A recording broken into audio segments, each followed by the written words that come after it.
Assalamualaikum warahmatullahi wabarakatuh. Bismillah, alhamdulillah, wassalatu wassalamu ala rasulillah wa ala alihi wa sahbihi wa mawala ma ba'du.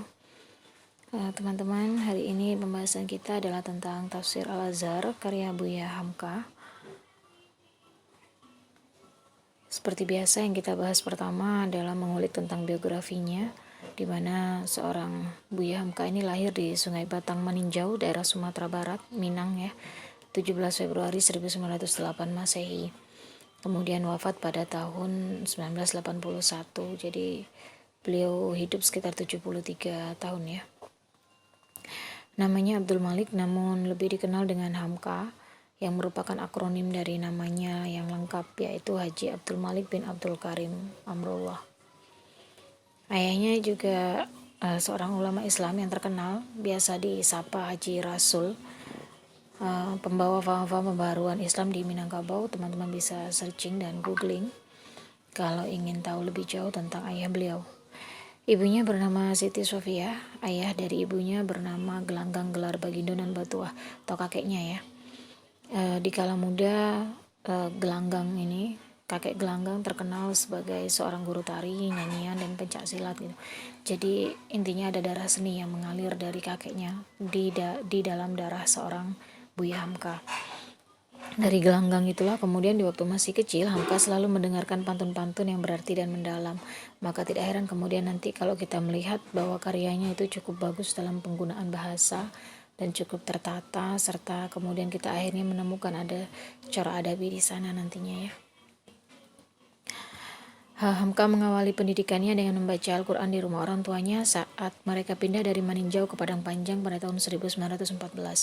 Kemudian setelah usia 7 tahun, Hamka disekolahkan di sekolah desa, karena pada saat itu Indonesia belum merdeka ya. Hamka masuk ke sekolah diniyah juga, yang saat itu didirikan oleh Zainuddin Labai El-Yunusi, salah seorang tokoh besar juga ya di sana, di Pasar Usang Padang Panjang. Pada pagi hari Hamka berangkat ke sekolah, sore harinya ke diniyah. Ya seperti kita zaman kecil dulu lah ya, kalau pagi kita sekolah, kemudian tidur siang, lalu sore dibangunin untuk ke TPQ, kira-kira begitu. Dan pada malam hari masih belajar di surau bersama teman-temannya. Hingga pada tahun 1918, surau Jembatan Besi, tempat ayahnya memberikan pelajaran agama, itu dirubah menjadi madrasah, yang kemudian dikenal dengan nama Tawalib School. Dengan keren ya, Tawalib School, jadi gabungan antara bahasa Arab dengan bahasa Inggris, dengan tujuan agar anaknya kelak bisa menjadi seorang ulama. Hamka kemudian dimasukkan ke Tawalib School ini dan berhenti dari sekolah desa. Banyaknya hafalan yang harus diingat oleh seorang Hamka ini membuat dia cepat bosan dan malas. Namun mau tidak mau gitu ya, kalau istilahnya Hamka memusingkan kepala ya, tapi mau tidak mau dia harus menjalani itu sampai kemudian dia terus naik ke kelas 4. Nah, saya tidak tahu di sini apa sampai selesai atau tidak, belum mendapatkan keterangan lebih lanjut. Namun pada tahun 1923 gitu ya, pada usianya yang beliau lahir 1908, 1923 berarti sekitar umur 15 tahun, orang tuanya bercerai. Ayahnya, jadi saat itu setelah memiliki 5 orang anak ya, ayahnya ini pengen nikah lagi gitu, tetapi ibunya menolak, sehingga akhirnya memilih untuk bercerai daripada saya diduakan cintanya, gitulah ya kira-kira ya teman-teman ya. Saya lebih baik memilih untuk pergi, silahkan kamu bahagia bersama orang lain. Tetapi Hamka masih sangat terngiang sekali di kepalanya bagaimana ibunya berurai air mata saat ayahnya tiba-tiba meminta untuk menikah lagi, sehingga dia mempunyai janji dalam hatinya untuk tidak menyakiti perempuan dengan cara yang serupa, apalagi sudah memberikan keturunan. Makanya ya yang laki-laki ya kalau mau nikah lagi itu dipikir 1000 kali gitu ya.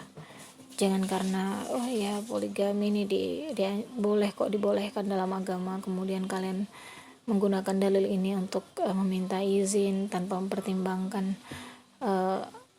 mempertimbangkan perasaan istrinya gitu. Jadi ya udah satu aja dirawat dulu. Kalau memang istrinya tidak berkeberatan di poligami ya nggak masalah, tetapi jika berkeberatan ya marilah sama-sama menggunakan perasaan sebelum saling menyakiti gitu ya.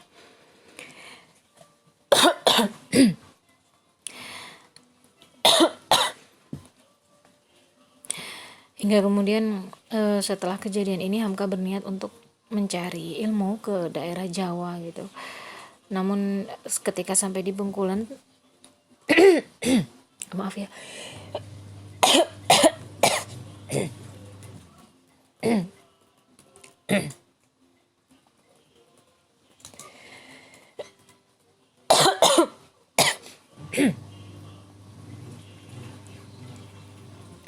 Bengkulu ini kalau nggak salah sekarang diganti nama jadi Bengkulu ya. Kemudian ternyata dia nyampe di sana itu terkena wabah cacar gitu. Sampai 2 bulan lamanya dia berada di pembaringan untuk memulihkan, namun setelah sembuh dia balik lagi akhirnya ke Padang Panjang karena banyak sekali bekas cacar di wajahnya. Itu dia tidak pede lah ya untuk berangkat ke Jawa gitu. Namun setahun kemudian akhirnya setelah dia merasa sembuh dan tidak ada lagi sisa cacarnya itu, kemudian Hamka berangkat ke tanah Jawa. Pencarian ilmu di tanah Jawa ini ya mulai dari Yogyakarta lewat Ja'far Amrullah pamannya sendiri. Hamka kemudian mendapatkan kesempatan untuk mengikuti kursus-kursus yang diselenggarakan oleh Muhammadiyah. Dalam kesempatan ini Hamka juga bertemu dengan Ki Bagus Hadikusumo, dan dari beliau ini kemudian Hamka mendapatkan pelajaran tentang tafsir Al-Quran. Jadi Ki Bagus Hadikusumo ini salah satu tokoh BPUPKI ya. Jadi kalau teman-teman misalnya ingin lebih tahu jauh tentang Ki Bagus Hadikusumo, teman-teman bisa kembali lagi ya searching, tanya Mbak Google aja deh. Ia juga bertemu dengan Has Cokro Aminoto, kemudian Hamka juga berdialog dengan tokoh-tokoh penting lainnya seperti Haji Farudin Syamsul Rijal dan tokoh Jong Islami dan Bon. Jadi Jong Islami dan Bon ini kayak organisasi gitu yang menghimpun para pemuda dan juga pelajar-pelajar Islam ya. Sehingga kemudian mendapatkan banyak sekali ilmu dan pengetahuan juga dari sini sebenarnya seorang Hamka ini.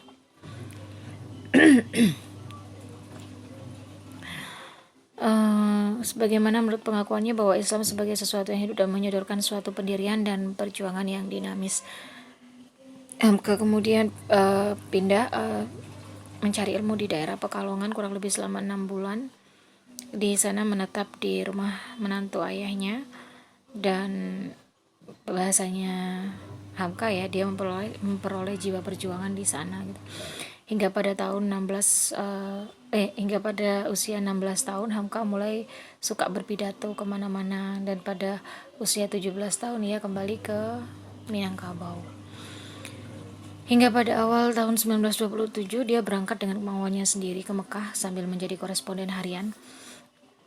Jadi ada yang asik ya sebenarnya saat perjalanannya ke Mekah ini, dia sempat jatuh cinta gitu pada seorang perempuan, namun kemudian entah kenapa gitu akhirnya justru pelabuhan hati terakhirnya sebelum beliau memutuskan untuk menikah itu justru tidak kepada perempuan ini, namanya Kulsum. Pulang dari sana dia menulis di majalah Seruan, intinya ya pada saat dia sudah mulai punya jiwa perjuangan itu, beliau suka sekali menulis, menuangkan semua gagasannya dalam tulisan, entah itu di dalam koran atau tabloid harian maupun di majalah-majalah yang terbit bulanan, termasuk di sini ada namanya Bintang Islam, Suara Muhammadiyah, Seruan Islam dan lain sebagainya. Hingga pada tahun ketika usia 21 tahun kembali dari Mekah dan dia menikah dengan Siti Raham ini. Tahun 1950 pindah ke Jakarta, kemudian pada tahun 52 diangkat oleh pemerintah menjadi anggota Badan Pertimbangan Kebudayaan dari Kementerian PP dan K, sekarang sudah menjadi Kemendikbud ya, dan menjadi guru besar pada perguruan tinggi Islam dan Universitas Islam di Makassar, dan menjadi penasihat pada Kementerian Agama. Hamka mengundurkan diri dari jabatan Ketua MUI pada Mei 81 karena pernah memberikan fatwa bahwa menghadiri perayaan Natal itu diharamkan gitu. Tapi pemerintah agaknya berkeberatan dengan fatwa tersebut, kemudian memerintahkan agar MUI mencabut fatwa ini. Karena Hamka merasa ini nggak cocok dengan hatinya, maka kemudian Hamka memilih untuk keluar dari MUI gitu ya, daripada harus mempertahankan harus mengikuti mau pemerintah gitu. Gerak kreativitas Hamka kemudian dimulai dari usia sangat muda, 17 tahun, dari 1925 hingga menjelang akhir hayatnya di 1981. Dalam jarak waktu kurang 57 tahun ini, Hamka telah menulis sekitar 84 buku, ada yang mengatakan 113 buku, baik itu dalam bidang agama, filsafat, dan lain sebagainya. Siapa sajakah tokoh yang kuat mempengaruhi Hamka? Ya, ini diantaranya adalah Zainal Abidin Suaib, ulama terkemuka di Sumatera Barat, dari yang menyatakan bahwa dari darah ayahnya Hamka mewarisi keberanian dan kecerdasan, lalu dikembangkan oleh pendidikan ayahnya yang kemudian disambung oleh AR Sultan Mansur. Sebenarnya yang paling penting yang bisa diwarisi dari beliau adalah kegigihan dan keuletannya. Sampai seorang Abdurrahman Wahid itu pernah berpendapat bahwa pada dasarnya Buya Hamka adalah seorang yang optimistis, dan dengan modal itulah ia terus mampu untuk menghargai orang lain secara tulus karena ia percaya bahwa pada dasarnya manusia itu semuanya adalah baik. Di antara karya-karyanya, ini hanya di antara ya, jadi kalau ingin lebih tahu lebih banyak lagi bisa kembali lagi, silahkan bertanya kepada Tuan Google. Yang paling monumental atau magnum opusnya adalah Tafsir Al-Azhar ini, karena awalnya memang berasal dari penyampaian kuliah subuh di Masjid Agung Al-Azhar sejak tahun 1959. Kemudian tiap pagi setelah memberikan kuliah subuh itu ditulis, namun ternyata dari tahun 58 sampai tahun 64 59, sekitar 6 tahun ya, itu juga belum juga tamat penulisannya, sehingga kemudian dia merasa bahwa banyak sekali tugas-tugas lain gitu, yang membuat tafsirnya ini tak kunjung selesai. Beliau juga sempat bertutur ya, kalau begini halnya niscaya tafsir ini tidak akan selesai dalam masa 20 tahun, padahal umur bertambah tua, sebab jika dihitung-hitung dari segi umur pada waktu itu, yaitu akhir tahun 1963, mungkin tafsir ini tidak akan selesai sampai saya meninggal. Penamaan Tafsir Al-Azhar ini karena merujuk kepada Masjid Agung yang digunakan untuk melakukan kuliah subuh itu tadi. Pada hari Senin, kemudian setelah beliau memberikan kuliah subuh, lalu pulang pukul 11 siang setelah selesai pengajian, itu tiba-tiba ada beberapa orang yang menjemput paksa Hamka untuk ditahan dengan membawa surat penahanan ya pastinya. Setelah 4 hari dalam tahanan, baru kemudian muncul status tersangka dengan tuduhan merencanakan membunuh Menteri Agama. Saat itu Menteri Agamanya adalah Haji Saifuddin Zuhri. Kemudian dikatakan tidak mengakukan kudeta atau pemberontakan.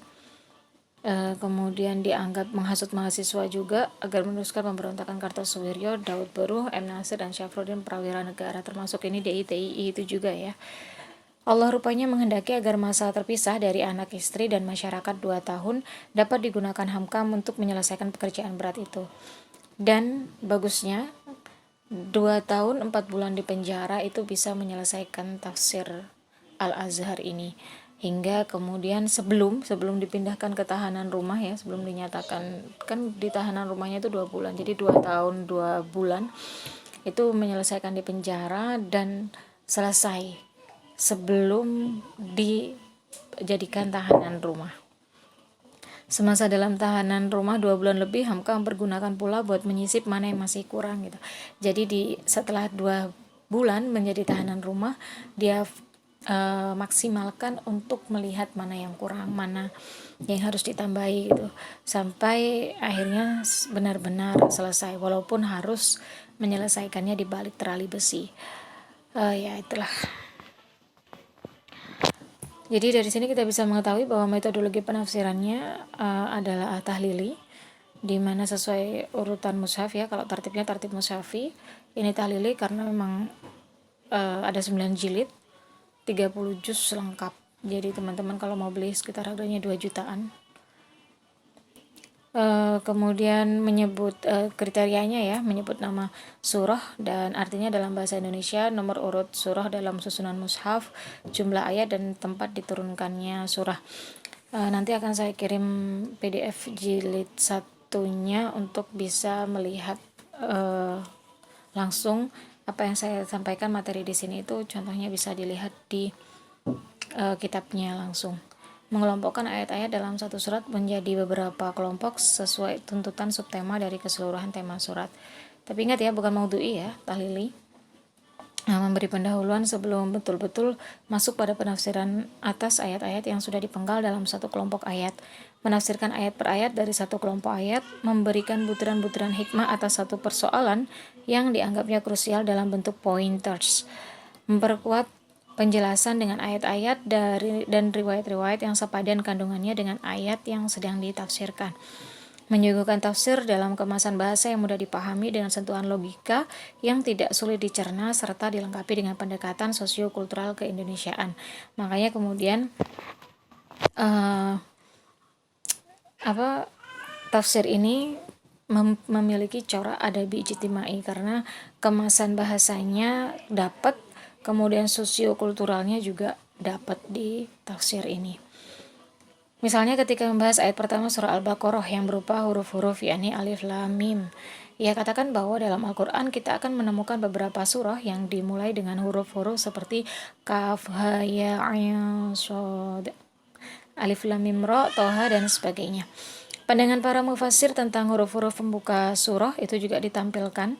Jadi ada fawatih suarnya, bagaimana beliau menjelaskan kalau di situ ada dua golongan. Pertama yang memberikan arti sendiri bagi huruf-huruf tersebut, dan yang kedua mengatakan bahwa huruf-huruf di pangkal surah itu adalah rahasia Allah. Jadi termasuk ayat yang mutasyabihat yang ya fungsinya ya kita baca dan kita percayai saja gitu ya. Karena Allah yang paling tahu gitu. Bila kita tinjau dari sisi sumber rujukan penafsiran yang digunakan, Hamka menempuh manhaj nakli atau bisa dibilang ini tafsir bil ma'thur, karena sangat banyak sekali menampilkan riwayah-riwayah. Ketika menukil itu juga dijelaskan dengan baik di sana.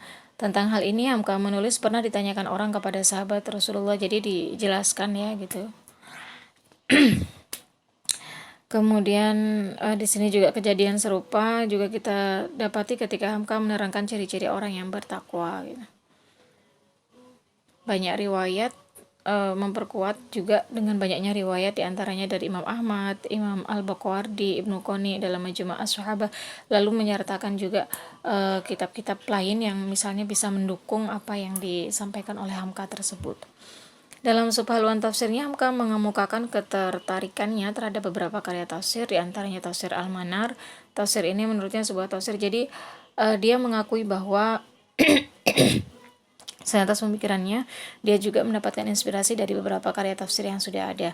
Sehingga kemudian kalau tafsir Al-Manar kita kan juga sudah bisa melihat ya, tafsir Al-Manar itu lebih kepada adabi ijtimai, sehingga kemudian tafsir yang dihasilkan oleh seorang Hamka ini mau tidak mau juga terpengaruh dari corak tafsir Al-Manar, yaitu adabi ijtimai.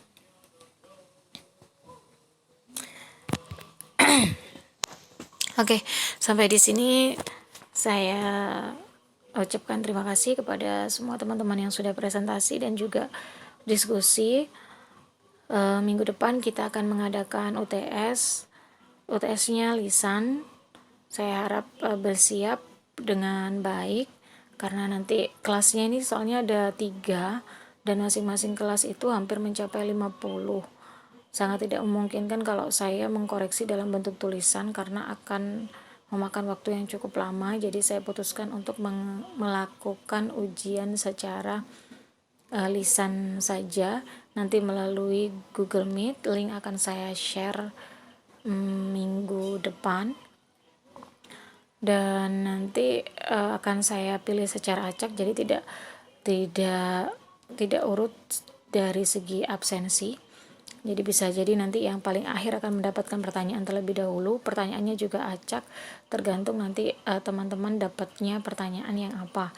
Jadi saya nanti juga akan menyiapkan mungkin sekitar 6 buah kertas yang bukan kertas ya, ya pokoknya 6 buah pilihan, kalian tinggal milih mau minta soal nomor berapa gitu saja. Oke, kalau begitu teman-teman saya ucapkan terima kasih lagi. Saya ucapkan terima kasih, selamat belajar, semoga bermanfaat. Minggu depan kita bertemu di UTS, ujian tengah semester. Persiapkan dengan baik untuk mendapatkan hasil yang baik pula. Kurang lebihnya saya mohon maaf. Wallahu a'lam bishawab. Wassalamualaikum warahmatullahi wabarakatuh.